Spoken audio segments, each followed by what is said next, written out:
Richmond, Texas, a small town steeped in history. It's where I began my law enforcement career. And truth be told, I wasn't a believer in ghosts until I started working there. The town is dotted in century-old buildings, many of which house small shops and restaurants, while others stand empty, silent witnesses to time's passage.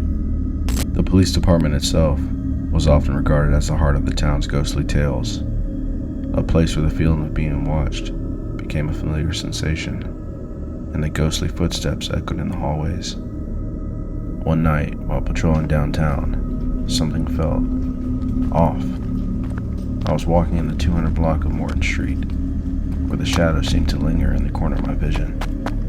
The streetlights had a flickering glow to them. The usual sound of crickets were absent, replaced by an unsettling silence that hung in the air.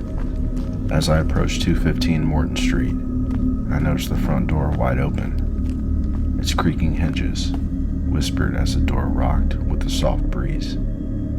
I quickly radioed for backup, my only partner on duty being my sergeant. When he arrived, we shined our flashlights into the building, announcing our presence. As I looked in, it appeared to be undergoing some sort of renovation, dust motes dancing in the beam of my flashlight. We stepped inside. The sound of our boots echoed off the walls with every step. The air felt thick, as if charged with a hidden energy.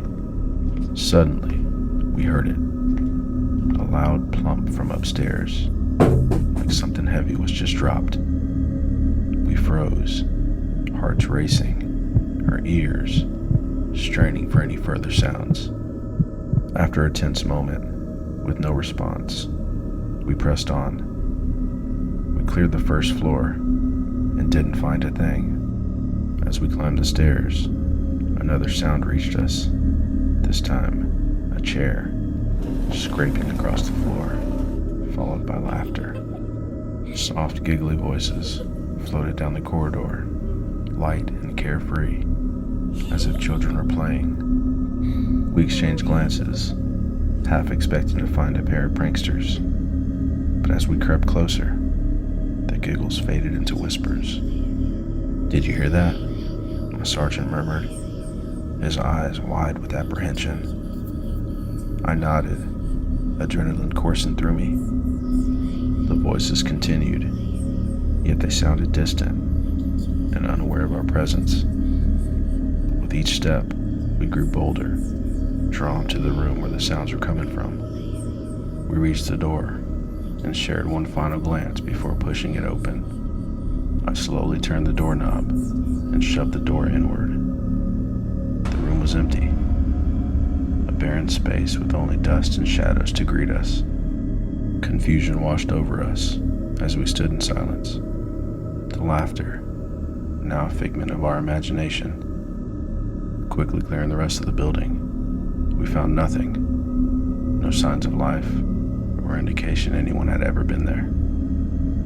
As we stepped outside, the cool night air hitting us like a wave of reality, we waited for a key holder, exchanging nervous glances.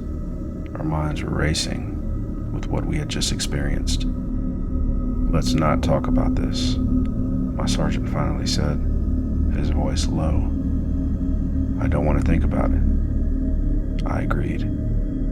The night felt too heavy, too charged with unspoken things, and we both knew that some stories were best kept to ourselves. As the key holder arrived, we left the building behind, its windows dark and still. But as I walked away, I couldn't shake the feeling that the laughter was still echoing in the corners of my mind, a reminder that in a town rich of history, the past is truly never gone. In the weeks that followed, I often thought about that night. I never looked into the history of 215 Morton Street. Some doors are better left unopened, some shadows unexplored.